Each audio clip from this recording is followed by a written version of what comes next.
Sunday, 27 June 1976.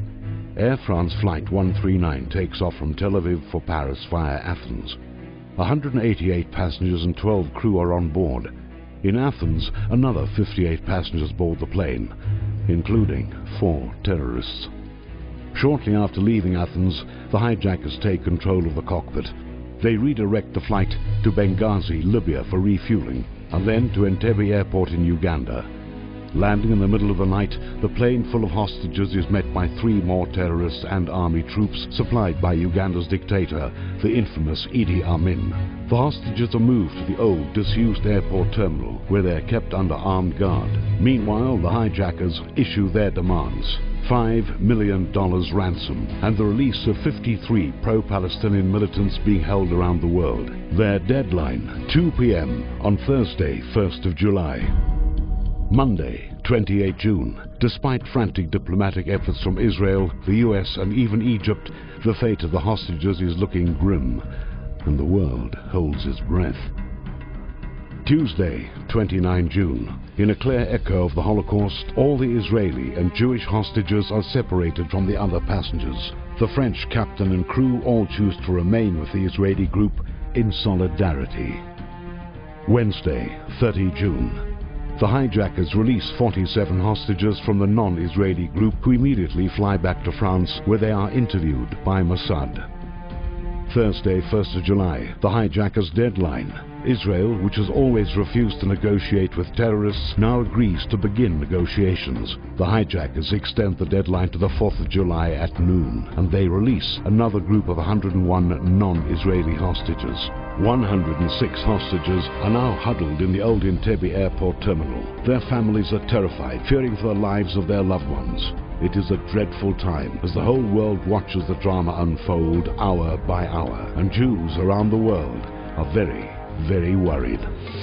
From the moment news of the hijacking came in, the Israeli Defense Force had begun exploring a military option, but time was too short. Now, with a few more days available, the IDF puts together an audacious plan. Prime Minister Yitzhak Rabin and his cabinet deliberate, debate, and agonize. To mount such a complicated and risky rescue operation nearly 4,000 kilometers away seems impossible, irresponsible, even reckless. But they also feel deeply about their responsibility for their citizens and fellow Jews alike. This isn't only a military decision, it is a moral decision. Shabbat, the 3rd of July, Israel's cabinet approves Operation Thunderbolt. Just a few hours later, a convoy takes off from Sharm el-Sheikh. They fly at an average height of just 30 meters above the ground to avoid radar detection. 3rd of July, 2300. The first Israeli plane lands at Entebbe. A black Mercedes and several Land Rovers offload and drive down the runway.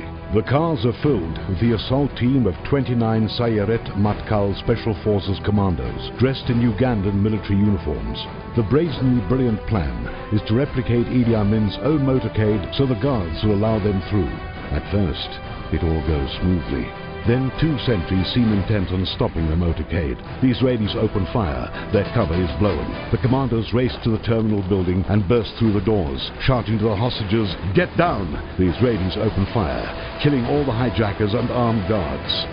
By this time, the 3 other transport planes land, miraculously stopping just short of a large pothole in the runway that would have crippled the entire mission. Armored personnel carriers roll out to provide defense as the commandos destroy 11 Ugandan MiG fighter planes on the ground, preventing an aerial pursuit.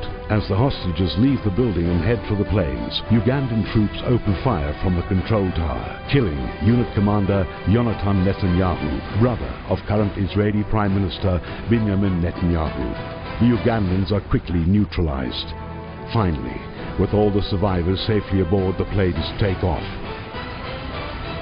The raid at Entebbe lasted in total 53 minutes. All the hijackers were killed along with a few dozen Ugandan soldiers. Half the Ugandan Air Force was destroyed. 102 hostages were rescued. 3 were tragically killed during the crossfire, and one 75-year-old Dora Bloch, who had been hospitalized, was brutally murdered by troops of Idi Amin. Sunday, 4th of July, 1976. As America celebrates its bicentennial, Israel celebrates another miraculous Jewish deliverance from death and danger. The entire world is amazed. It is the most stunning, daring, breathtaking hostage rescue in history. Jews around the world are filled with wonder, admiration, and pride. The Israeli commandos become national heroes when Yoni Netanyahu becomes an icon, a heroic martyr for Israel's cause. Operation Thunderbolt, now officially renamed Operation Yonatan, becomes one of modern Israel's proudest moments and the stuff of legend.